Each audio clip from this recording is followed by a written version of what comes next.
الحمدللہ رب العالمین والصلاة والسلام علی رسولہ الکریم وعلی من تبعہم بإحسان الی یوم الدین، اما بعد۔ مسائل اور ان کا حل کے سلسلے کے ساتھ ایک بار پھر آپ کی خدمت میں حاضر ہوں۔ آج بھی حسب سابق حسب معمول سوالات کا ایک طویل سلسلہ ہے۔ بہرحال اس مختصر سی نشست میں جتنے سوالات اور ان کے جوابات پیش کیے جا سکیں گے انشاءاللہ وہ آپ کی خدمت میں پیش کیے جائیں گے۔ ایک بہن نے جاپان سے یہ مسئلہ پوچھا ہے، عورت کے لیے رات کے وقت چھت روف ٹاپ پر کھلے آسمان کے نیچے سونا کیسا ہے؟ کیا اسلام میں اس کی کوئی ممانعت تو نہیں؟ اس سلسلے میں یہ بات ذہن میں رکھیں کہ اگر چھت پر سونے میں دائیں بائیں سے کسی قسم کی خاتون کے لیے بے پردگی کا خطرہ نہ ہو تو شرعاً سو سکتے ہیں، اس میں کوئی حرج کی بات نہیں۔ البتہ دو باتوں کا خیال رکھنا ضروری ہے۔ پہلی بات تو یہ کہ رسول اللہ صلی اللہ علیہ وسلم کی واضح احادیث سے پتہ چلتا ہے کہ اوپر کے حصے میں یا چھت پر ایسی جگہ پر سونا جہاں نیند کے دوران گر جانے کا خطرہ ہو، مثلاً بعض اوقات چھجا جو باہر نکلا ہوا ہوتا ہے وہاں اگر کوئی سوتا ہے، اوپر کے حصے میں کوئی ایسی جگہ ہے کہ جہاں دائیں بائیں منڈیر نہیں ہے، دائیں بائیں کوئی دیوار ٹائپ کی نہیں ہے، اور خطرہ ہے کہ انسان نیند کی حالت کے اندر جبکہ وہ ایک طرح سے غفلت اور کوتاہی کی حالت ہوتی ہے، ایسی حالت کے اندر اگر وہ کروٹ لے لے گا تو خطرہ ہے کہ وہ گر جائے گا۔ تو اس طرح کا اگر خطرہ ہو تو بھی ایسی صورت میں اوپر سونا جائز نہیں۔ لا تلقوا بأیدیکم الی التہلکہ، اپنے آپ کو خود ہلاکت کے اندر مبتلا مت کرو۔ اسی طریقے سے اگر بے پردگی کا خطرہ ہو، مثلاً خاتون ہے اور وہ اوپر چھت کے اندر جا کر کے سوتی ہے لیکن دائیں بائیں بڑی بڑی اونچی بلڈنگیں ہیں اور ان کی کھڑکیاں اس طرف کھلتی ہیں یا اونچے مکانات ہیں جس سے بے پردگی کا خطرہ ہو، یا دائیں بائیں کوئی سڑک ہے اور اس سڑک پر آنے جانے والوں کی کوئی ایسی حیت اور بناوٹ اور حالت بنتی ہو جس سے بے پردگی کا خطرہ ہو، تو ایسی صورت میں چھت پر سونا درست نہیں ہے۔ اگر اس طرح کا کوئی معاملہ نہ ہو جس کا حاصل یہ بے پردگی کا خطرہ نہ ہو، چھت سے گرنے کا اندیشہ نہ ہو، تو شرعاً چھت کے اوپر سونے میں خاتون کے لیے کسی قسم کی کوئی شرعی ممانعت نہیں ہے۔ انہی خاتون صاحبہ نے یہ مسئلہ پوچھا ہے، چھوٹے بچوں کو نہلاتے ہوئے باتھ دیتے ہوئے اکثر اپنے کپڑے بھی گیلے ہو جاتے ہیں، تو کیا وہ کپڑے پاک رہتے ہیں یا ناپاک ہو جاتے ہیں اور کیا ان کو چینج کر لینا چاہیے؟ اس سلسلے میں یہ بات ذہن کے اندر رکھیں، فقہائے کرام نے یہ صراحت فرمائی ہے کہ اگر گزرتے ہوئے، دھوتے ہوئے، کپڑوں کو دھوتے ہوئے یا کسی نجاست کو صاف کرتے ہوئے کوئی چھینٹیں کپڑے پر پڑ جائیں اور ان چھینٹوں میں کوئی ظاہری نجاست نہ ہو تو شرعاً آپ کے کپڑے اور آپ کا بدن ناپاک نہیں ہوتا۔ چونکہ کسی جگہ کو دھوتے ہوئے یا جیسے بچوں کو نہلاتے ہوئے ان کی چھینٹوں سے بچنا دشوار ہوتا ہے، اس لیے حرج کی وجہ سے حضرات فقہائے کرام نے اس بات کی صراحت کی ہے کہ اگر ان چھینٹوں میں ظاہری طور پر کوئی نجاست نظر نہ آتی ہو تو خاتون کے لیے اس کے کپڑے اس طرح کی چھینٹوں سے ناپاک نہیں ہوں گے، اس کا بدن ناپاک نہیں ہوگا، اس کی گنجائش ہے، بچنا چونکہ دشوار ہے، اس لیے شرعاً اس میں کوئی حرج کی بات نہیں۔ غسالۃ المیت کے بارے میں بھی فقہائے کرام نے یہ لکھا ہے، غاسل یعنی جو نہلانے والا ہے وہ اگر کسی کو نہلا رہا ہے، چھوٹے بچے کو مثلا نہلایا جا رہا ہے، تو ایسی صورت میں بھی چھینٹوں میں اگر ظاہری طور پر کوئی نجاست نہ ہو تو شرعاً اس سے کپڑے ناپاک نہیں ہوں گے۔ انہی خاتون صاحبہ نے یہ پوچھا ہے کہ اکثر لوگوں کو یہ پوچھتے سنا ہے کہ کیا کپڑے پاک کر کے دھوئے ہیں؟ اس کا کیا مطلب ہوتا ہے؟ کیا کپڑے پاک دھونے کا کوئی خاص طریقہ ہے جیسا کہ کلمہ پڑھ کے پھونکنا یا کوئی اور آیت وغیرہ پڑھ کر پھونکنا؟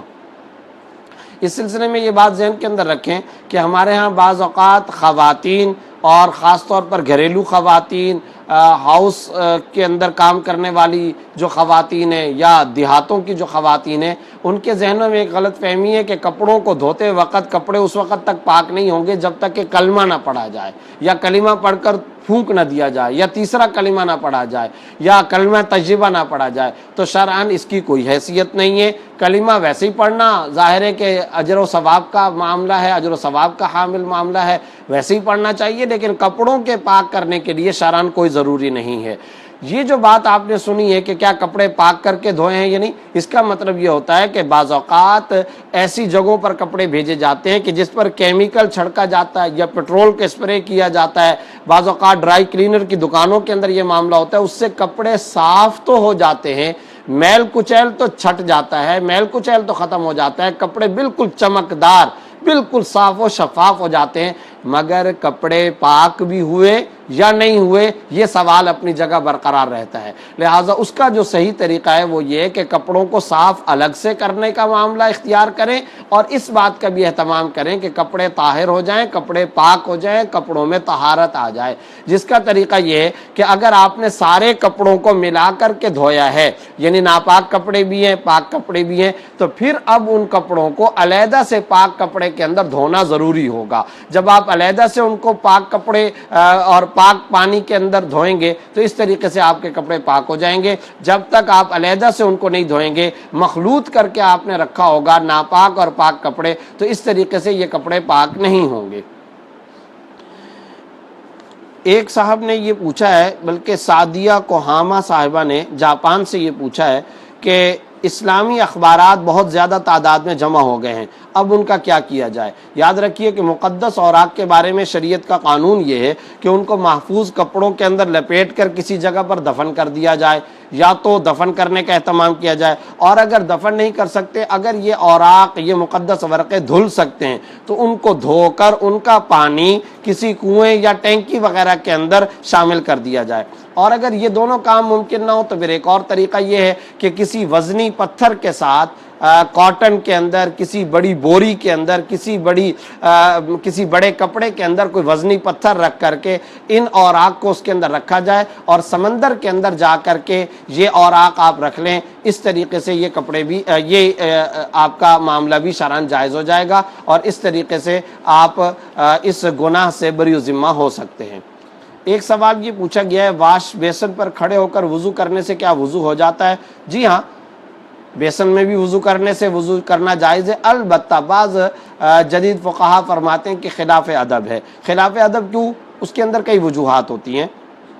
بعض اوقات وضو کے جو مستحبات ہوتے ہیں ان پر عمل کرنا ممکن نہیں ہوتا، مثلا بلند جگہ پر ہوں، چلو اس کے اوپر تو عمل ہو گیا، قبلہ رو ہو کر کے وضو کرنا، بیٹھ کر وضو کرنا، یہ چونکہ علیحدہ سے مستحبات اور افضل معاملات ہیں، بیسن پر وضو کرنے سے ان معاملات کا اہتمام نہیں ہوتا، اس لیے بعض حضرات نے کہا کہ خلاف ادب ہے۔ مگر جہاں تک وضو کے جواز کا تعلق ہے، وضو بالکل جائز ہے، واش بیسن پر آپ وضو کر سکتے ہیں، شرعاً اس میں کوئی حرج کی بات نہیں۔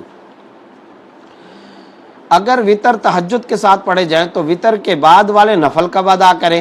یعنی سوال یہ ہے کہ اگر یہ جو کہا جاتا ہے کہ وتروں کو تہجد کے ساتھ ادا کیا جائے، جیسا کہ مسنون معاملہ ہے، رسول اللہ صلی اللہ علیہ وسلم کا طریقہ مبارکہ، عادت مبارکہ اور سنت مبارکہ یہی ہے کہ وتروں کو تہجد کے ساتھ آخر لیل کے اندر، آخر رات کے اندر، رات کے تہائی حصے کے وقت اس کے بعد ادا کرنا چاہیے۔ تو اب یہ سوال پوچھا جا رہا ہے کہ کیا وتر جب تہجد کے ساتھ پڑھیں گے تو وتر کے بعد والے نفل کب ادا کریں گے؟ تو اس کا جواب یہ کہ یہ نفل عشاء کے وقت ہی پڑھ لیے جائیں، عشاء کے وقت آپ یہ نفل پڑھ لیں تو بالکل ٹھیک ہے۔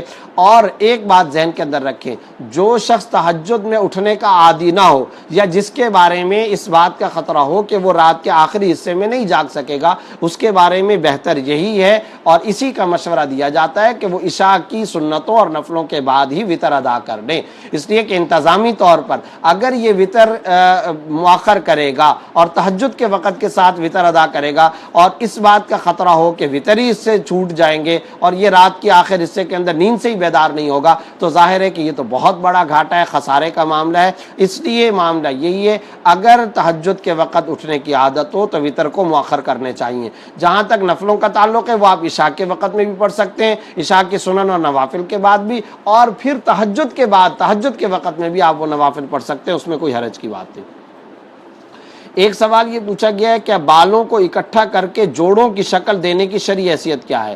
دیکھیں، عورتوں کے لیے بالوں کا جوڑا باندھنا یہ مکروہ نہیں ہے، یعنی اگر عورتیں ایسا کریں کہ وہ اپنے سر کے بالوں کو جمع کر لیں اور اسی طریقے سے گٹھڑ بنا کر کے وہ اپنے اوپر سر کے دائیں بائیں جس طرح سے وہ باندھ لیا کرتی ہیں، تو اس میں عورتوں کے لیے شرعاً کوئی ممانعت نہیں ہے، بلکہ یہ تو اردو زبان کے اندر مینڈیاں کہلاتی ہیں، عربی کے اندر ان کو زوائب کہا جاتا ہے۔ رسول اللہ صلی اللہ علیہ وسلم سے اس کی ایک طرح سے تحسین منقول ہے۔ وہ جو معراج کا مشہور واقعہ ہے، جب آپ صلی اللہ علیہ وسلم وہاں تشریف لے گئے تو فرشتوں نے آپ صلی اللہ علیہ وسلم کے استقبال میں قصیدہ پڑھا۔ اس گیت اور قصیدے کے الفاظ کیا تھے؟ سبحان من زین الرجال باللحا، سبحان من زین النساء بالذوائب، پاک ہے وہ ذات جس نے مردوں کو داڑھیوں کے ذریعے زینت بخشی، عورتوں کو ان کے بالوں، ان کی زلفوں اور ان کی مینڈیوں کے ذریعے سے، ان کے زوائب اور مینڈیوں کے ذریعے سے زینت بخشی۔ تو یہ مینڈیاں ہیں، شرعاً یہ جائز ہے، اس میں کوئی حرج کی بات نہیں۔ البتہ بالوں کو اکٹھا کر کے ان کا جوڑا باندھنا، گوڑا باندھنا، یہ مردوں کے لیے ممنوع ہے۔ کیوں؟ اس کی وجہ یہ ہے کہ اللہ رب العزت کی لعنت فرمائی آپ صلی اللہ علیہ وسلم نے، المتشبہین بالنساء، وہ مرد جو عورتوں کے ساتھ مشابہت اختیار کریں۔ تو جیسا کہ میں نے ابھی بتایا کہ یہ معاملہ تو عورتوں کے لیے ہوتا ہے، اب اگر مرد یہ کام کریں کہ وہ بالوں کو اکٹھا کر کے باندھ لیں تو وہ ایک طرح سے عورتوں کے ساتھ مشابہت کر رہے ہوتے ہیں، اس لیے یہ ممانعت مردوں کے لیے ہے، عورتوں کے لیے نہیں ہے۔ ایک سوال یہ پوچھا گیا کہ کیا آیت سجدہ کا ترجمہ پڑھنے سے بھی سجدہ واجب ہو جاتا ہے؟ جی ہاں، اگر آیت سجدہ کا ترجمہ کیا گیا اور ترجمہ لفظ بلفظ کیا گیا تو اس کے اندر حضرات فقہا نے احتیاطاً یہی حکم دیا ہے کہ ایسی صورت میں سجدہ واجب ہوگا اور سجدہ تلاوت ادا کرنا ہوگا۔ اور اگر لفظی ترجمہ نہیں کیا ہے، تفسیر بیان کی ہے، مثلا یہ بیان کر اپنے الفاظ میں محاورے کے طور پر، تفسیر و تشریح کے طور پر اگر آیت کا مفہوم اور معنی تفسیر بیان کر دیا ہے تو ایسی صورت میں اس آیت کی تفسیر بیان کرنے سے سجدہ تلاوت واجب نہیں ہوگا۔ ام احمد صاحبہ نے راولپنڈی سے پوچھا ہے، کہا جاتا ہے کہ آج کل بازار سے جو مہندی ملتی ہے اس کو لگانے سے رنگ کے بجائے تہ بن جاتی ہے جو بعد میں چھلکے کی شکل میں اترتی ہے، اس تہ کی وجہ سے وضو نہیں ہوتا، کیا یہ بات درست ہے؟ عام طور پر مہندی کی اس طرح سے تہ نہیں بنتی کہ اس تک پانی نہ پہنچے، مہندی کا معاملہ اس طرح نہیں ہوتا، لیکن اگر یہ کسی خاص مہندی کے بارے میں کہہ رہی ہیں اور ساتھ میں کوئی کیمیکل وغیرہ اس کے اندر ڈالا جاتا ہے اور واقعتاً اگر یہ صورتحال بنتی ہے کہ تہ بن جانے کی وجہ سے پانی جلد تک نہیں پہنچ سکتا تو پھر ایسی صورت میں یاد رکھیں جب تک اس تہ کو چھوڑایا نہیں جائے گا وضو اور غسل شرعاً درست نہیں ہوگا۔ اس کا اہتمام اور اس کے بارے میں احتیاط کرنا ضروری ہے۔ محمد حفیظ سولنگی صاحب نے پوچھا ہے، کاروبار کی برکت کے لیے کوئی وظیفہ بتا دیں، ٹھیک طرح سے کاروبار نہیں ہو پا رہا، جو بھی کاروبار کرتے اس میں فیل ہو جاتے ہیں اور کاروبار بند ہو جاتا ہے اور شدید نقصان ہو جاتا ہے۔ رحیم یار خان سے یہ سوال ہے، ان اللہ لطیف بعبادہ یرزق من یشاء، یہ قرآن کریم کی آیت ہے، اس آیت کی ایک تسبیح اللہ لطیف بعبادہ یرزق من یشاء، یہاں تک بھی اگر پڑھ لیں صبح شام ایک ایک تسبیح تو انشاءاللہ ثم انشاءاللہ رزق اور کاروبار کے اندر خوب برکت ہوگی۔ اس کے علاوہ ایک اور وظیفہ ہے جو حضرت عبداللہ ابن مسعود رضی اللہ تعالیٰ عنہ سے مروی ہے، جس کا حاصل یہ ہے کہ رات کو سورہ واقعہ کی تلاوت کرنے کا اہتمام کیا جائے۔ جو بندہ سورہ واقعہ کی تلاوت کا اہتمام کرتا ہے اس کے رزق میں بھرپور اضافہ ہوتا ہے، بھرپور اضافہ ہوتا ہے۔ صحابہ کرام سے منقول ہے، ایک صحابی سے جب یہ پوچھا گیا کہ آپ نے اپنے بچوں کے لیے کچھ نہیں کیا، انہوں نے کہا میں نے تو اپنے بچوں کو سورہ واقعہ یاد کرا دی ہے اور سورہ واقعہ میرے بچے جب تک پڑھتے رہیں گے رزق میں فراوانی رہے گی، رزق میں کشادگی رہے گی۔ تو اس لیے سورہ واقعہ کا اہتمام گھر کا ہر فرد کرے، اگر گھر کے تمام افراد نہیں کر سکتے، گھر کا سرپرست، گھر کا سربراہ، خاص طور پر وہ جس کے ذمے معاش کی اور روزگار کی اور کفالت کی ذمہ داری ہے، وہ اس کا ضرور اہتمام کرے، انشاءاللہ رزق میں خوب فراوانی اور کشادگی ہوگی۔ ثناء اللہ صاحب نے پٹیڈین سے سندھ سے پوچھا ہے، ہماری مسجد کے امام صاحب نے عشاء کے فرض میں تیسری رکعت کو چوتھی رکعت سمجھ کر کے بیٹھ گئے، چند سیکنڈ بیٹھنے نہ پائے تھے کہ پیچھے سے کئی مقتدیوں نے اللہ اکبر کہا، امام فوراً کھڑے ہو گئے لیکن نماز کے آخر میں سجدہ سہو نہیں کیا، آیا نماز ہوئی یا نہیں؟ ایسی صورت میں ان پر سجدہ سہو واجب تھا اور سجدہ سہو کیے بغیر نماز کی تکمیل کرنا جائز نہیں تھا۔ انہوں نے سجدہ صاحب نہیں کیا تو شرعاً نماز واجب الاعادہ تھی، مگر یہ بات یاد رکھیں احتیاطاً یہ نماز واجب الاعادہ ہوتی ہے اسی وقت کے اندر، کل صلاۃ ادیت مع کراہۃ التحریم وجبت اعادتها۔ علامہ شامی رحمۃ اللہ علیہ نے اس اصول کے تحت یہ لکھا ہے اے فی وقتہا، کیا مطلب؟ یعنی اگر کراہت تحریم کے ساتھ یا اس طرح کی غلطی کے ساتھ کسی نے نماز ادا کر لی تو اس کا اعادہ کرنا لازم ہے، مگر اسی وقت کے اندر اعادہ کرنا چاہیے تھا۔ اب چونکہ یہ وقت گزر چکا ہے تو کراہت کے ساتھ نماز بہرحال ادا ہو گئی ہے، فریضہ ادا ہو گیا۔ مطیع اللہ صاحب نے پوچھا ہے میں ایک دکاندار ہوں، میں جو چیز بیچتا ہوں تو کسٹمر بل میں پیسے زیادہ لکھواتا ہے، مثلا 1000 کی چیز تو وہ 1200 لکھواتا ہے، کیا یہ میرے لیے صحیح ہے یا غلط ہے؟ شرعاً ناجائز ہے، غلط بیانی ہے، جھوٹ ہے۔ اور ایک بات ذہن میں رکھیں، آپ بھی جانتے ہیں کہ وہ زیادہ پیسے کیوں لکھوا رہا ہے، معاشرہ سب جانتا ہے، وجہ اس کی صرف اور صرف یہ ہوتی ہے کہ جہاں سے اس نے بل وصول کرنے، جس محکمے سے، جس باس سے، جس فیکٹری، کمپنی اور کارخانے کے آنر سے، جس مالک سے اس نے بل وصول کرنا ہے، اس کو جا کر کے وہ بل دکھاتا ہے، اور چونکہ بل میں زیادہ پیسے مینشن ہوئے ہوتے ہیں اس لیے وہ زیادہ پیسے چارج کرتا ہے، شرعاً یہ ناجائز ہے۔ اور آپ نے جتنے کی چیز بیچی ہے آپ کے علم میں ہے کہ یہ زیادہ پیسے وصول کرے گا تو اس گناہ کے اندر آپ کی بھی معاونت شریک ہو جاتی ہے، اس لیے جتنے پیسوں کی آپ نے چیز بیچی ہے اتنے کا بل بنائیں، اس سے زیادہ کا بل بنانا آپ کے لیے درست نہیں۔ مطیع اللہ صاحب نے دوسرا سوال یہ پوچھا ہے کہ دکان میں ہمسائے وغیرہ کسٹمر لے کر آتے ہیں کہ ہمارا 100 روپے رکھنا، یعنی کھانچا اس کو کہتے ہیں، یہ کیسا ہے؟ دیکھیں اس میں دو باتیں ہیں، ایک بات تو یہ ہے کہ آپ دکاندار کو یہ کہتے ہیں ہم آپ کے لیے گاہک لے کر آئیں گے، کسٹمر لے کر کے آئیں گے، ہمیں کمیشن دے دو، کمیشن لینا دینا جائز ہے، اس میں شرعاً کوئی حرج کی بات نہیں۔ البتہ اس کے اندر ایک اور بات یہ ہوتی ہے کہ آپ اس کے پیسوں سے مزید اضافی رقم لے لیں اور ہمارے لیے وہ لے لیں، اس طریقے سے اس کے پیسوں سے مزید اضافی رقم وہ صرف اس بنیاد پر لے لے کہ جو آدمی کسٹمر لے کر کے آیا ہے میں اس کے لیے ہی رکھ رہا ہوں، یہ شرعاً پسندیدہ نہیں ہے، مناسب نہیں ہے، افضل نہیں ہے، اس سے احتراز کیا جائے، اس سے آمدنی کے اندر خبث پیدا ہو جاتا ہے، کراہت پیدا ہو جاتی ہے۔ کمیشن لینا دینا جائز ہے، مگر وہ دکاندار کو اپنی جانب سے کمیشن ادا کرنا چاہیے۔ اور جہاں تک اس بات کا تعلق ہے کہ وہ چیز کی پرائس بڑھا لیتا ہے دکاندار اور قیمت کے اندر اضافہ کر لیتا ہے، تو یاد رکھیں اس حد تک قیمت میں اضافہ کرنا یہ دکاندار کے لیے جائز ہے کہ وہ 19-20 ہو، لیکن اگر غبن فاحش ہو، ایک چیز ہے وہ فرض کرو 10 روپے کی آ رہی ہے اور کمیشن کے چکر کے اندر مالک دکان 10 روپے کے بجائے 40 روپے وصول کرنے لگے، کئی گنا بڑھا چڑھا کر، تو یہ درست نہیں ہے۔ شریعت میں منافع کی کوئی علیحدہ سے مخصوص اور متعین مقدار تو مقرر نہیں ہے کہ اتنا نفع لے سکتے، اس سے زیادہ نہیں لے سکتے، مگر ساتھ ساتھ شریعت نے یہ حکم ضرور دیا ہے کہ غبن فاحش نہیں ہونی چاہیے، فحش قسم کی زیادتی نہیں ہونی چاہیے، جو مارکیٹ کا فیشن اور رواج ہے اس کے مطابق چلنا چاہیے اور اتنا ہی منافع چارج کرنا چاہیے۔ مطیع اللہ صاحب نے ہی پوچھا ہے میرے بھائی نے 2 سال پہلے دکان کا حساب کیا زکوٰۃ کے لیے اور زکوٰۃ ابھی دینی ہے، تو کیا وہی حساب کافی ہے یا آج کے حساب سے دینا ہوگا؟ آج کے حساب سے دینا ہوگا اور آج ہی کے حساب سے زکوٰۃ کا آپ حساب لگائیں۔ جہانگیر خان صاحب نے پوچھا ہے کیا گھر والی سے خلاف فطرت کام کرنے سے نکاح ٹوٹ جاتا ہے؟ خلاف فطرت کام کرنا شرعاً ناجائز ہے، حرام ہے، اس پر لعنت ہے اور اس سے احتراز کرنا لازم ہے۔ البتہ معاشرے میں یہ بات مشہور ہے کہ شاید اس سے نکاح ٹوٹ جاتا ہے، نکاح پر کوئی اثر نہیں پڑتا، مگر یہ گناہ کرنا حرام ہے، ناجائز ہے، یہ فعل چونکہ گناہ کبیرہ ہے، اس سے احتراز کرنا لازم ہے۔ صاحب نے سوال پوچھا ہے کہ کیا تعویذ وغیرہ پہننا جائز ہے یا نہیں؟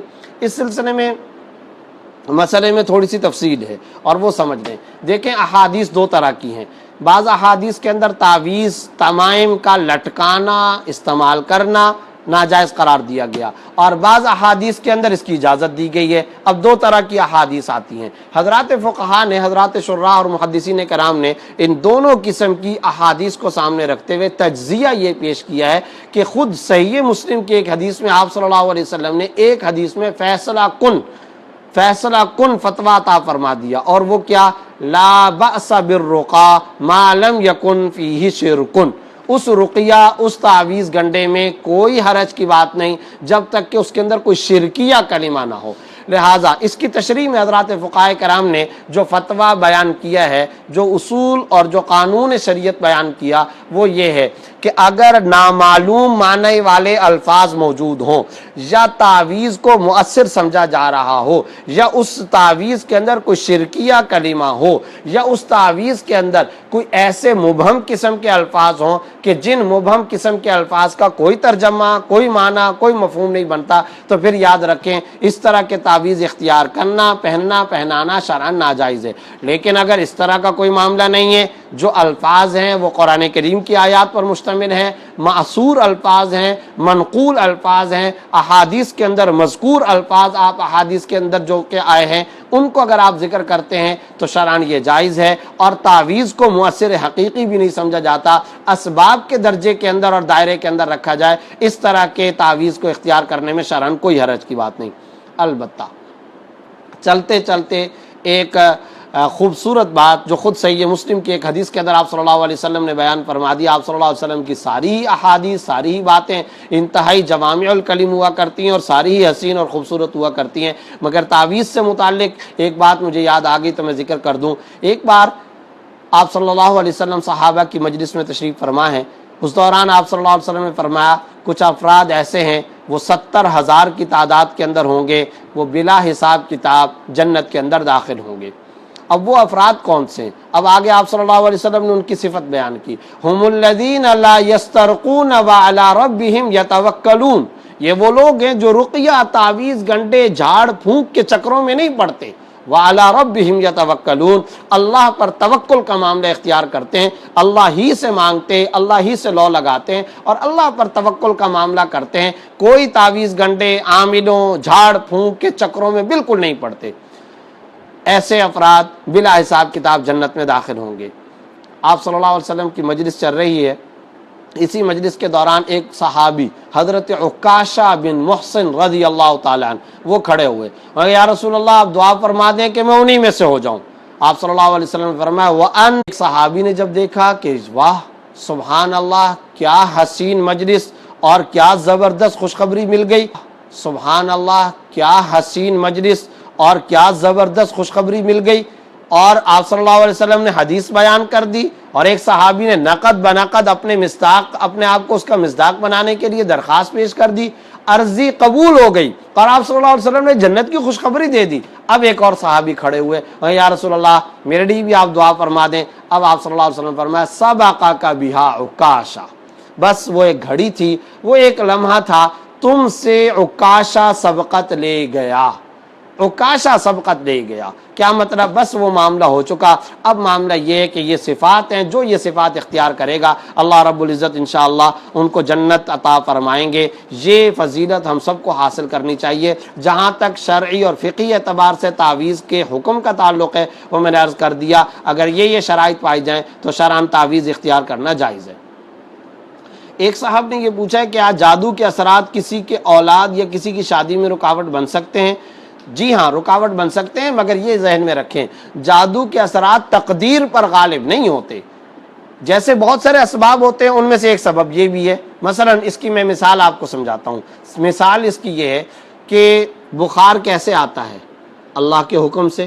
بیماری کہاں سے آتی ہے؟ اللہ کے حکم سے۔ بطور مسلمان میرا یہ عقیدہ ہے، آپ کا یہ عقیدہ ہونا چاہیے، ہمارا نظریہ یہی ہے کہ دکھ، بیماری، صحت، رزق، دولت، اولاد اللہ رب العزت عطا فرماتے ہیں۔ لہٰذا بخار کے بارے میں، بیماری کے بارے میں یہ کنفرم ہے کہ اللہ رب العزت کی طرف سے بیماری آتی ہے، مگر ہم کیا کہا کرتے ہیں، بچہ، بیٹا تم یہاں دھوپ میں مت کھڑے ہو جاؤ، یہ دھوپ میں تم اتنی دیر سے کھڑے ہو تمہیں بخار ہو جائے گا۔ اور پھر ہم کئی دفعہ سوچتے ہیں آج میں نے فلاں جگہ پر بہت زیادہ کام کیا، گرمی اور حرارت کے اندر کام کیا تو میرے سر میں درد ہو گیا، میں بہت زیادہ ٹائم دھوپ کے اندر کھڑا رہا تو مجھے بخار ہو گیا۔ اب یاد رکھیں یہ جب ہم جملہ بول رہے ہوتے ہیں تو نعوذ باللہ ہم کوئی شرک کا ارتکاب نہیں کر رہے ہوتے۔ What is the meaning? یہاں اس کا کیا معنی آئے گا؟ اس کا معنی صرف اور صرف یہ آئے گا کہ بخار، بیماری اللہ ہی کی طرف سے آتی ہے، اللہ ہی صحت، رزق، بیماری دیا کرتا ہے۔ اذا مرضت فهو یشفین، اللہ شفا دینے والا، بیماری اللہ تعالیٰ کی طرف سے آتی ہے۔ البتہ ہم جب یہ بات کہہ رہے ہیں کہ میں دھوپ میں کھڑا ہوا اور مجھے بخار ہو گیا تو اس کا مطلب یہ کہ اسباب کے درجے میں، اسباب کے درجے میں جیسے بہت سارے اور اسباب ہوتے ہیں، ایک سبب یہ بھی ہے، بعض اوقات زیادہ کھانا بدہضمی کا ذریعہ بن جاتا ہے، بعض اوقات کوئی ایسی حرکت کر دی جسم کے اندر کہ اس کے اندر بیماری آ جاتی ہے۔ تو اب یاد رکھیں یہ ہم اسباب کے طور پر اختیار کرتے ہیں، مگر وہ اسباب خود مؤثر نہیں ہوتے، ان اسباب کو اسباب کس نے بنایا؟ رب الارباب نے۔ وہ اسباب ہیں، ارباب نہیں، وہ سبب ہے، رب نہیں۔ تو ایک بات ذہن کے اندر رکھیں، عقیدہ درست رکھیں، اور عقیدے کے بارے میں ہمارے یہاں افراط و تفریط ہے۔ ایک طبقہ وہ ہے جو اسباب کو سب کچھ سمجھتا ہے اور وہ یہ ذہن میں رکھتا ہے کہ دنیا میں سب کچھ اسباب کی وجہ سے ہوگا، اور اللہ رب العزت کی طرف سے تقدیر، فیصلہ خداوندی، نعوذ باللہ وہ سمجھتے ہیں یہ کوئی چیز نہیں۔ ایک اور طبقہ ہے وہ کہتے ہیں کہ نہیں، اسباب کچھ نہیں حیثیت رکھتے، سب کچھ اللہ رب العزت کی طرف سے ہوگا۔ تو یاد رکھیں یہ دونوں طبقے ایک افراط اور تفریط پر ہیں، ایک دوسرے کی جانب، ایک دوسرے کے مقابلے میں انتہا پر ہیں۔ اصل نظریہ کیا ہے؟ اسباب اختیار کیا جائے گا، اسباب اپنا اثر چھوڑتے ہیں، مگر ان کے اندر اثر اللہ رب العزت کی طرف سے آتا ہے۔ مؤثر حقیقی اللہ رب العزت ہے۔ توکل اختیار کرنا ہے، مگر توکل کے نتیجے میں تعطل اختیار نہیں کرنا، ہاتھ پہ ہاتھ دھر کے آپ بیٹھ جائیں، یہ طریقہ بھی غلط ہے، اور اسباب کو ہی سارا کچھ سمجھنے، یہ طریقہ بھی غلط ہے۔ ایک مومن کے لیے طریقہ یہ ہوتا ہے اسباب سارے اختیار کرو، نتیجہ اللہ رب العزت پر چھوڑ دو۔ اللہ رب العزت نتیجہ دینے والا ہے، ہم نتیجے کے مکلف اور ذمہ دار اور مسئول نہیں ہیں۔ یہ عقیدہ رکھنا چاہیے، یہی عقیدہ ایمان اور سلامتی کا عقیدہ ہے۔ جہاں تک اس بات کا تعلق ہے کہ کیا جادو کے اثرات کسی کی اولاد یا شادی میں رکاوٹ بن سکتے ہیں یا نہیں، جی ہاں بن سکتے ہیں، مگر یہ بھی اسباب کے دائرے کے اندر ہے، یہ بھی اسباب کے درجے کے اندر ہوتا ہے، اور یہ ایک طرح سے سبب ہے، مگر ہوتا وہی ہے جو اللہ رب العزت کی طرف سے۔ گویا کہ اولاد کا نہ ملنا یہ فیصلہ اللہ تعالیٰ کی طرف سے ہوا تھا اور اللہ رب العزت ہی نے کیا، اور اسی طریقے سے شادی کے اندر رکاوٹ یہ اللہ رب العزت ہی کی طرف سے ہے۔ البتہ اسباب کے دائرے کے اندر کوئی شخص یہ سبب اختیار کر سکتا ہے، اگر وہ یہ اختیار کرتا ہے تو ظاہر ہے کہ یہ کسی کے لیے سبب اختیار کرنا شرعاً ناجائز ہے، حرام ہے۔ اس کی بالکل مثال جیسے کہ علاج اور دوائیاں ہوتی ہیں، اثر اللہ کی طرف سے آتا ہے، سبب کے درجے کے اندر ہم دوا کو اختیار کیا کرتے ہیں، اور دوا کو اختیار کرنا، علاج کو اختیار کرنا یہ جائز ہے، مگر کچھ اسباب ہوتے ہیں جو ناجائز ہیں۔ سحر اور جادو یہ حرام ہے، ناجائز ہے، سبب یہ بھی ہے، مگر یہ وہ والا سبب ہے جس کا اختیار کرنا حرام ہے، اور اس سے احتراز کرنا ضروری ہے۔ دانیال دانش صاحب نے فیصل آباد سے پوچھا ہے، علم العادات سے جو حساب وغیرہ لگاتے ہیں کیا وہ جائز ہے؟ دیکھیں علم العادات سے ایک تو ہے صرف اور صرف ایک سرسری سا اندازہ لگا لینا، اور اندازہ کسی ایسی چیز میں نہیں کہ جس کو آپ قطعی سمجھ لیں یا اس کی بنیاد پر آپ یہ سمجھیں کہ یہ حتمی ہو گیا، یہ تو درست نہیں ہے۔ اس حد تک تو جواز ہے، لیکن آپ علم العادات کے بارے میں کسی کی تقدیر کا اور قسمت کا اور اس کی زندگی اور موت کا، صحت اور رزق کا آپ فیصلہ کرنے لگ جائیں، یہ شرعاً ناجائز ہے، چونکہ یہ باریک حد عام طور پر عوام الناس اس کا اہتمام نہیں کر سکتے، احتیاط نہیں کر سکتے، اس لیے اس کے بارے میں منع کیا جاتا ہے کہ علم العادات، علم النجوم وغیرہ کو اختیار نہ کیا جائے، اس سے احتراز کیا جائے۔ ایمان کی سلامتی کا راستہ بھی یہی ہے کہ ان معاملات سے اپنے آپ کو بالکل الگ تھلگ رکھا جائے۔ سعودی عرب سے محمد ریاض شعیب صاحب نے پوچھا ہے، کیا عصر کی نماز کے بعد نفل پڑھے جا سکتے ہیں؟ کیونکہ ہم اکثر عمرے کے لیے نکلتے ہیں اور اس دوران 2 رکعت صلاۃ و سفر پڑھ سکتے ہیں یا نہیں؟ یہاں 2 باتیں الگ الگ ہیں۔ ایک بات تو یہ کہ عصر کے بعد نفل نہیں پڑھ سکتے، یہ تو ترمذی کی حدیث کے اندر آپ صلی اللہ علیہ وسلم نے وضاحت کے ساتھ فرما دیا، لا صلاۃ بعد العصر والفجر او کما جاء فی الحدیث، فجر اور عصر کے بعد نماز نہیں ہے، لہذا عصر کے بعد تو نفل نہیں پڑھے جا سکتے۔ البتہ اسی سوال کے ضمن میں ایک اور بات انہوں نے کہی کہ ہم بعض اوقات عصر کے بعد عمرے کے لیے نکلتے ہیں، تو کیا 2 رکعت نفل شروع میں پڑھیں یا نہیں؟ یہ بات ذہن کے اندر رکھیں کہ عمرے کے لیے ابتدا کے اندر جو 2 رکعت پڑھی جاتی ہے، یہ نہ تو عمرے کے لیے فرض ہے، نہ واجب ہے، نہ سنت ہے، نہ ہی مستحب ہے۔ یہ بات ذہن کے اندر رکھیں۔ بعض حضرات نے اس کو مستحب اس معنی کر کہا ہے، مسئلہ سمجھ رہے ہیں، بعض حضرات نے اس کو مستحب صرف اور صرف اس معنی کر کہا ہے کہ انسان کوئی بھی نیکی کا کام کرے، کوئی نیک کام کرے تو شروع کے اندر نفل پڑھ لینے چاہیے۔ ہاں، اس تقدیر پر اگر اس کو ہم کہیں کہ اگر کوئی آدمی نفل پڑھتا ہے اور اس کو ہم مستحب کہیں تو یہ درست ہے، لیکن یہ پارٹ آف عمرہ ہو، یہ عمرے کا جز ہو، ایسا بالکل نہیں ہے. 2 رکعت نفل جو ابتدا کے اندر ہم پڑھتے ہیں یہ عمرے کا جز نہیں ہے, یہ عمرے کا پارٹ نہیں ہے, یہ عمرے کا حصہ نہیں ہے. صرف وہ 2 رکعت اس لیے پڑھے جاتے ہیں, بزرگان دین پڑھتے تھے, اولیاء کرام نے پڑھنے کی اس کی ترغیب دی اور پڑھنے چاہیے, مگر وہ صرف اور صرف اس کانسیپٹ کے تحت کہ ہم ایک نیکی کا کام کرنے جا رہے ہیں, اور انسان جب کوئی اچھا اعلیٰ عمدہ نیکی کا, روحانیت کا, دینداری کا کوئی کام کرے تو شروع میں اللہ رب العزت کی طرف رجوع کر لینا چاہیے, 2 رکعت پڑھ لینے چاہیے. تو یہ اس کانسیپٹ کے طور پر ہے, اس کے پیچھے لاجک یہ ہے. لہٰذا اب آپ کو یہ بات پتہ چل گئی ہوگی کہ یہ 2 رکعت پڑھنا شرعاً کوئی لازم اور واجب اور ضروری ہے اور فرض واجب نہیں. جب یہ شرعاً فرض واجب نہیں ہے تو آپ عصر کے بعد آرام سے عمرے کے لیے جا سکتے ہیں, اور اگر آپ یہ نفل ادا نہ کریں تو شرعاً آپ پر کوئی حرج, کوئی مضائقہ نہیں ہے, آپ کا عمرہ بغیر کسی کراہت کے مکمل طور پر درست ہو جائے گا. ایک صاحب نے پوچھا ہے, میرے پاس ایک دکان ہے جس کا کرایہ آتا ہے اور میں ہر ماہ خرچ کر لیتی ہوں, زکوٰۃ رینٹ پر ہوگی یا دکان کی مالیت پر؟ کرائے پر جو دکان آپ نے دی ہوئی ہے اس دکان پر زکوٰۃ نہیں ہوتی.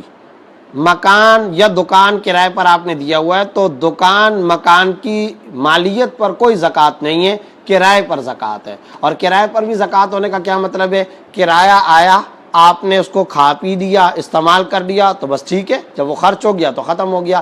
البتہ اگر وہ کرایہ آیا اور سال کے آخر میں جب آپ دیگر اموال کی زکوٰۃ ادا کرتی ہیں, اس وقت سونا ہے, چاندی ہے, آپ کے پاس دوسرا پیسہ ہے, اس وقت اگر اس کرائے کی مد میں بھی کوئی پیسے موجود ہوں تو پھر اس کرائے کی رقم کی زکوٰۃ بھی آپ دیگر پیسوں کے ساتھ, دیگر نقود رقم کے ساتھ اور دیگر اموال زکوٰۃ کے ساتھ آپ اس کرائے والی رقم کی بھی زکوٰۃ ادا کریں گی, جو کرایہ اس وقت آپ کے پاس موجود ہو. جو کرایہ دوران سال آپ نے کھا پی لیا, ختم کر دیا, بس وہ خرچ ہو گیا, اس کے اوپر کوئی زکوٰۃ نہیں. خلاصہ یہ کہ دکان پر زکوٰۃ نہیں ہوتی, دکان کے کرائے پر زکوٰۃ ہوتی ہے. بادی مان صاحب نے پوچھا ہے, کچھ لوگ ایسے بھی ہیں جن کے پاس پورے مارکیٹ کا کرایہ آتا ہے, خرچ کے بعد بچ بھی جاتا ہے, تو زکوٰۃ بچت پر ہوگی, رینٹ پر یا دکان کی مالیت پر؟ میں پہلے بتا چکا ہوں دکان پر زکوٰۃ نہیں ہوتی ہے. مارکیٹوں کی مارکیٹیں اگر آپ کی ملکیت میں, شاپنگ سینٹر آپ کی ملکیت میں اور آپ نے وہ کرایہ پر دیا ہوا ہے تو اس پورے شاپنگ سینٹر تمام دکانوں پر کوئی کرایہ, کوئی زکوٰۃ واجب نہیں ہے. تمام کی تمام دکانیں, ایک آدمی کے پاس 1000 دکانیں ہیں تب بھی ان دکانوں پر زکوٰۃ نہیں ہے. 1000 مکان ہیں کرائے پر آپ نے دیے ہوئے ہیں, تو ان مکانات پر, اس شاپنگ سینٹر پر, اس پلازے پر, اس فلیٹس پر, اس مکان پر, اس گھر پر, اس دکان پر کوئی زکوٰۃ واجب نہیں. ہاں کرائے پر زکوٰۃ ہوتی ہے, اور کرائے پر زکوٰۃ کا میں پہلے ہی مطلب بتا چکا ہوں. کرایہ آیا, آپ نے کھا پی لیا تو وہ ختم ہو گیا. لیکن اگر کرایہ آپ کے پاس بچا ہوا رکھا رہا اور پھر سال کے آخر میں جب آپ دوسرے اموال کی زکوٰۃ ادا کرتے ہیں تو کرائے کی مد میں بھی جو پیسہ آپ کے پاس موجود ہو آپ کو اس کی زکوٰۃ ادا کرنی ہوگی. خلاصہ یہ کہ مالیت دکان پر زکوٰۃ نہیں ہے, رینٹ پر, کرائے پر زکوٰۃ ہے. علیم خان صاحب نے کراچی سے پوچھا ہے, شوال میں روزے رکھنے کی دعا میں رمضان کے بجائے کیا شوال کا نام آئے گا؟ جی ہاں, نام لینا چاہیں تو لے سکتے ہیں. اصل بات یہ ہے کہ نہ تو شوال, ذوالقعدہ کسی مہینے کا نام لینے کی کوئی ضرورت نہیں ہے. بس سحری کے وقت میں آپ نیت کر لیں کہ آج میں یہ روزہ رکھ رہا ہوں, بس یہ نیت کرنا, یہ دل کے اندر قصد اور ارادہ کرنا یہ ضروری ہے, اور آپ نے نیت کر لی تو آپ کا روزہ درست ہو جائے گا. کسی مہینے کا نام لینا کوئی ضروری نہیں. امیر حسن خان صاحب نے پوچھا ہے, اسلام ناجائز اور حرام اولاد کے بارے میں کیا کہتا ہے؟ دیکھیں, ناجائز اور حرام اولاد جس فعل کے نتیجے میں وجود میں آتی ہے, وہ فعل جانتے ہیں آپ, وہ بدکاری ہے, زنا ہے, ظاہر ہے کہ وہ شرعاً حرام ہے, گناہ کبیرہ ہے, سخت ترین وعیدیں ہیں قرآن و حدیث میں اس پر, وہ تو حرام ہے.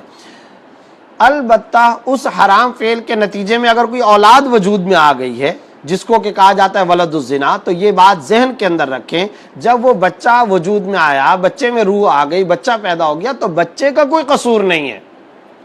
بچے کے بارے میں یہ کہنا کہ بچہ کوئی فرض کریں کہ گناہگار پیدا ہوا, بچے کا کوئی جرم ہے, بچے کا کوئی قصور ہے, بچہ مجرم ہے, ایسا تصور, ایسا کانسیپٹ اگینسٹ ٹو اسلام ہے, خلاف شریعت ہے. بچے کا کیا قصور ہو سکتا ہے اس میں؟ بچہ ناجائز ہو, اور ناجائز ہونے کا مطلب یہ لیا جائے کہ بچے کا جرم ہے, ایسا شریعت میں کوئی تصور نہیں ہے. یہ جو کہتے ہیں ناجائز بچہ, اس کا مطلب یہ نہیں کہ بچہ مجرم ہے, یا بچہ قصوروار ہے یا بچہ غلط ہے، ایسا نہیں ہے۔ ناجائز بچہ جو ہم کہتے ہیں یا ولد الزنا کہتے ہیں یا ولد حرام جب ہم کہتے ہیں، اس کا صرف اتنا مطلب ہوتا ہے کہ اس کے جو ماں باپ ہیں، سو کالڈ ماں باپ، حقیقت میں تو وہ ماں باپ نہیں، وہ جو اس کے ماں باپ ہیں وہ دراصل حرام کام کے مرتکب ہو چکے تھے، انہوں نے ایک ناجائز کام کیا تھا، بس اس حد تک بات ہے۔ باقی جب وہ بچہ پیدا ہوا، اس بچے کی کفالت کرنی چاہیے، ریاست کو اس بچے کی کفالت کرنی چاہیے، خیر کے اداروں کو کرنی چاہیے، اور اسی طریقے سے اس بچے کا خیال رکھنا، اس کی کفالت کرنا، اس کو کھلانا، اس کو پلانا، اس کو پہنانا بہت بڑا اجر و ثواب کا معاملہ ہے۔ یہ اہم ترین، اعلیٰ ترین عبادت ہے۔ صرف اور صرف وہ بچہ نہیں، کوئی بھی بچہ اگر وہ لاوارث ہے تو اس کی کفالت کرنا یقیناً بہت بڑی عبادت ہے۔ آپ اس بچے کو کھلائیں پلائیں اور اجر و ثواب کمائیں، اور یہ بچہ اللہ کرے کہ ایسا بچہ اعلیٰ طریقے سے شاندار دینی تربیت کا حامل ہو، اور اس طریقے سے یہ بعد میں چل کر کے دین کا داعی بنے، اسلام کا مبلغ بنے۔ اور ہو سکتا ہے، اس لیے کہ میں پہلے یہ بات بڑی وضاحت کے ساتھ بار بار کہہ رہا ہوں، بچے کا اس میں کوئی قصور نہیں ہے، بچے کو مجرم کسی صورت میں بھی نہیں گردانا جا سکتا۔ عرفان علی خان صاحب نے پوچھا ہے کیا بیوی شوہر کو فطرہ دے سکتی ہے؟ نہیں دے سکتی۔ جس طرح زکوٰۃ بیوی شوہر کو، شوہر بیوی کو نہیں دے سکتا، اسی طرح سے فطرہ بھی ایک دوسرے کو میاں بیوی نہیں دے سکتے۔ ایک صاحب نے پوچھا ہے، اور غالباً یہ وہ سوالات ہیں جو میرے آفیشل فیس بک کے پیج مفتی محمد زبیر، یہ ایک میرا آفیشل فیس بک کا پیج ہے، اس آئی ڈی پر بھی کافی سارے سوالات، اور وہاں پر ایک واٹس ایپ کا نمبر دیا گیا ہے، تو وہ سوالات بھی وہاں پر موجود ہیں۔ وہاں پر لوگ بہت سارے سوالات بھیجتے رہتے ہیں، تو میں ان میں سے بھی کچھ سوالات یہاں پر پیش کیے دیتا ہوں۔ ایک صاحب نے پوچھا ہے کوئی ایسا وظیفہ بتائیں جن کو میں روز کروں اور برے کاموں سے بچی رہوں۔ کسی خاتون کا یہ سوال ہے۔ دیکھیں، سستی کا علاج چستی، نہ کرنے کا علاج کرنا۔ بہت سارے لوگ کہتے ہیں آپ ہمیں وظیفہ بتائیں ہم نمازوں کے پابند ہو جائیں۔ بھائی اس کا کیا وظیفہ ہے؟ میں ان کو کہا کرتا ہوں ہاں اس کا ایک بڑا زبردست وظیفہ ہے میرے پاس۔ وہ وظیفہ یہ ہے کہ جب اذان ہوا کرے تو وضو کر کے مسجد میں چلے جایا کرے۔ تو بس یہی ہے، نہ کرنے کا علاج کرنا ہے، بھوک کا علاج کھانا ہے، نیند کا علاج سونا ہے، ننگا پن ہے اس کا علاج کپڑا پہننا ہے۔ تو کچھ کام کریں گے تو وہ خود بخود علاج ہو جائے گا۔ اب یہ بات کہ ناجائز کاموں، برے کام، ان سے میں کس طرح سے بچوں؟ وظیفے سے زیادہ ہمت کی، جرت کی، اور اپنے اندر ڈیسیجن پاور پیدا کرنے کی ضرورت ہے۔ اور ایک مومن کا وتیرہ یہ ہونا چاہیے، میں کٹ جاؤں گا، مر جاؤں گا، سڑ جاؤں گا، گناہ کا کام نہیں کروں گا۔ یہ طریقہ اختیار کرنا چاہیے، یہ وتیرہ اختیار کرنا چاہیے۔ اس لیے اصل بات تو یہی ہے کہ ہمت سے کام لینا چاہیے۔ البتہ جہاں تک وظیفے کا تعلق ہے تو آپ اللہ رب العزت سے دعا مانگا کریں، اللہ سے اس بات کی لو لگائیں کہ یا اللہ مجھے برے کاموں سے بچائیں، اور اے اللہ مجھے ہمت اور توفیق عطا فرمائیں کہ میں حرام اور ناجائز کاموں سے بچ سکوں۔ اللہم اکفنی بحلالک عن حرامک واغننی بفضلک عمن سواک۔ اگر یہ وظیفہ جو حدیث کے اندر معصور اور منقول ہے، اگر اس کا اہتمام کیا جا سکے تو اس کا اہتمام کریں، انشاءاللہ اللہ رب العزت اپنا فضل اور کرم فرمائیں گے۔ بسم اللہ الرحمن الرحیم۔ لائن ڈسکنیکٹ ہو گئی تھی، ڈسکنیکٹ ہونے اور جبری وقفے کے بعد ایک مرتبہ پھر خوش آمدید۔ نماز کے دوران ایک سوال یہ آیا کہ بہت وسوسے آتے ہیں، اس کا حل بتائیں، کیا نماز چھوڑ دوں یا پڑھتا رہوں؟ اس کے جواب میں یہ بات عرض کی تھی کہ وسوسے اور برے خیالات کا آنا، اس کا انتظام و اہتمام کرنا چاہیے۔ نماز کو ترک کرنا یا اس کا کانسیپٹ رکھنا یہ بالکل غلط ہے۔ اس سلسلے میں یہ بات ذہن میں رکھیں، حل اس کا یہ ہے، جو کچھ نماز کے اندر آپ اذکار ادا کرتے ہیں، ان تمام کے تمام اذکار کے بارے میں ایک مرتبہ ترجمہ سیکھ لیا جائے۔ اور جب آپ ان تمام اذکار کا ترجمہ سیکھ لیں گے تو جس وقت جو جملہ آپ زبان سے ادا کریں تو اس کے ترجمے، معنی، اس کے مفہوم کو بھی ذہن کے اندر رکھیں۔ اس طریقے سے انشاءاللہ خشوع و خضوع برقرار رہے گا۔ اور اگر ترجمہ نہیں آتا تو پھر بس ایک نقطہ ذہن کے اندر رکھیں، نماز کے اذکار رٹے کی بنیاد پر ادا نہ کریں بلکہ سوچ کی بنیاد پر ادا کریں۔ کیا مطلب؟ مالک یوم الدین، یہ جب آپ نے زبان سے ادا کیا تو وہ نہیں کہ ایک کمپیوٹرائزڈ بٹن دب چکا، بس اب آپ زبان سے ادا کرتے چلے جا رہے ہیں رٹے کی بنیاد پر، نہ، بلکہ اب آپ سوچیں میں نے اب مالک یوم الدین پڑھا ہے، اب میں ایاک نعبد و ایاک نستعین پڑھ رہا ہوں، اب میں قل هو اللہ احد پڑھ رہا ہوں، اب میں اپنی زبان سے اللہ الصمد نکالوں گا۔ یہ جو آپ یاد کی بنیاد پر نہیں بلکہ سوچ کی بنیاد پر اور دماغ کو اس طرف متوجہ کر کے، دل کو اس طرف متوجہ کر کے جب آپ اذکار صلات کو، نماز کے ارکان کو اور اذکار کو ادا کرتے ہیں، یہ خشوع اور خضوع کا طریقہ ہے۔ اس سے آپ ہمہ وقتی نماز ہی کی طرف متوجہ رہیں گے۔ یہ درجہ اختیار کر لیں انشاءاللہ آہستہ آہستہ۔ پھر وہ جو حدیث جبریل کے اندر درجہ آیا ہے ان تعبد اللہ کانک تراہ، اللہ رب العزت کرے گا، ایک وقت آئے گا، اس کا اہتمام کرنے سے انشاءاللہ اللہ رب العزت خشوع اور خضوع کا وہ اعلیٰ درجہ بھی نصیب فرمائیں گے۔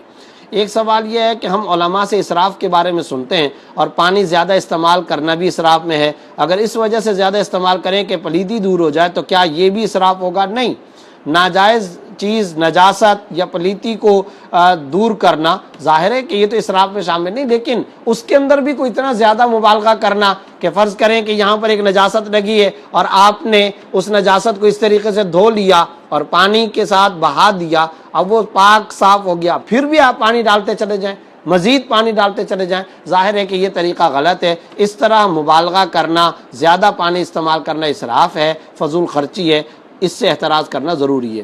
کینیڈا سے ایک خاتون نے، ایک بہن نے پوچھا ہے، یہاں پر پردے پر پابندی ہے تو میں کتنا حجاب کر سکتی ہوں، کتنی مجھے اجازت ہے؟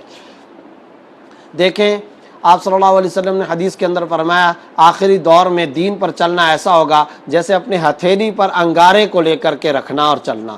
تو ہماری یہ خواتین اور ہماری یہ مائیں بہنیں جو اس طرح دیار غیر کے اندر اور کفریہ ممالک کے اندر رہتی ہیں اور پردے کے لیے ان کو بہت زیادہ مشکلات اختیار کرنی پڑتی ہے، مجھے اس کا احساس ہے۔ ابھی حال ہی کے اندر فرانس کے اندر بھی پابندی لگی، اس کی نقالی میں کئی اور ملکوں نے اس طرح کی پابندیاں لگائی ہیں۔ ظاہر ہے کہ جو انتہا درجے کی ناروا، غلط اور بالکل انسانی آزادی کے اگینسٹ، ہیومن رائٹس کی شدید اور صریح خلاف ورزی پر مشتمل اس طرح کی پابندیاں ہیں۔ اللہ رب العزت احوال کو درست فرمائے اور ہمارے تمام احوال کی اللہ رب العزت اصلاح فرمائے۔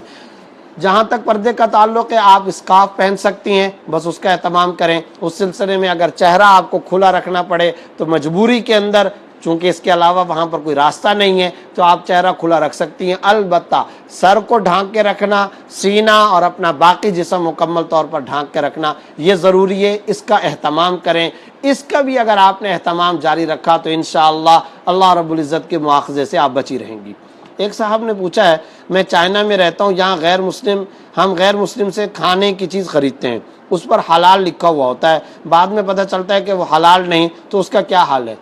بس جب آپ نے کھا لیا اب آپ پوچھ رہے ہیں کہ اس کا کیا حل ہے، تو وہ تو ختم ہو گیا، اب توبہ استغفار کریں۔ جہاں تک اس بات کا تعلق ہے تو بات یہ کہ وہ حلال جانور کا ہونا چاہیے، ظاہر ہے کہ حلال جانور کا گوشت ہونا ضروری ہے۔ دوسری اہم بات یہ کہ حلال جانور کا گوشت بھی ہو، ذبیحہ بھی ہو، اس کو ذبح کیا گیا اور شرعی شرائط کے مطابق، ورنہ تو ولا تاکلوا مما لم یذکر اسم اللہ علیہ۔ اللہ رب العزت نے کل 5 مقام پر قرآن کریم میں فرمایا جس پر اللہ کا نام نہ لیا جائے اس کو کھانا جائز نہیں ہے۔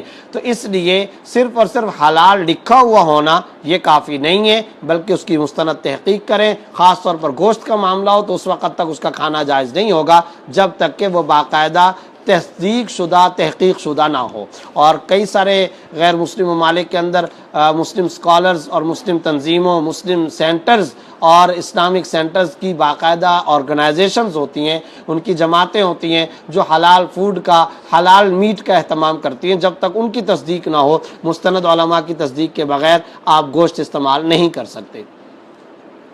ایک سوال پوچھا گیا ہے کہ مفتی صاحب میری قضا نمازوں کا مجھے نہیں پتہ کہ کتنی قضا ہوئی ہیں، پلیز رہنمائی کر دیں کہ میں کیسے ان کی قضا کروں۔ ایک رف آئیڈیا لگائیں، غالب گمان کے تحت ایک اندازہ لگائیں، کاغذ پر لکھیں میری اتنی نمازیں قضا شاید رہ گئی ہوں گی، بس پھر ان تمام نمازوں کی قضا ادا کرنا شروع کر دیں۔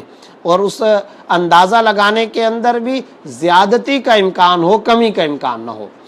ایک صاحب نے پوچھا ہے میں اپنی نماز پڑھ رہا ہوں اور درود شریف کے بعد والی دعا میں بھول گیا اور سلام پھیر دیا، پہلے سلام کے بعد یاد آیا تو کیا میں سجدہ سہو کروں گا یا دوبارہ سے نماز پڑھوں گا؟ نہ سجدہ سہو واجب ہے اور نہ دوبارہ سے نماز پڑھنا واجب ہے، نماز آپ کی ادا ہو گئی۔